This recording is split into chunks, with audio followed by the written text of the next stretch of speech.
Ճենն եմ, Այբուբենի 19-րդ տառը։ Ճոպանուղի, ճադրակ, ճանապարհ,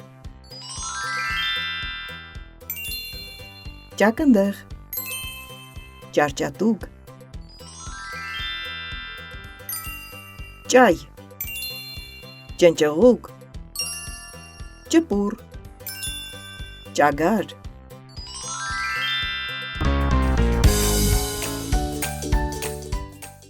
Շեփորահար ճագարը։ Մի օր ճագարն ասաց. «Տեսնեմ ինչ ես ուտում, այ ձագար, այդքան կաթը, հյութը, տեսնես ոնց ես մարսում, այ ագա, ինչ տալիս են միանգամից խմում, մի կում ես անում, ասա, խնդրեմ միանգամից, ինչու դու չես գիրանում»։ Եվ ճագարը շատ ցանկացավ, որ հոտոտի, նայի ներս, ձագարի մեջ քիթը մնաց, ասաց. «Այս ինչ արի ես»։ Վազեց, շատ չարչարվեց, մինչև եկավ տատը ծեր, նայեց, ասաց. «Ճագարը մեր շեփորահար է դարձել»։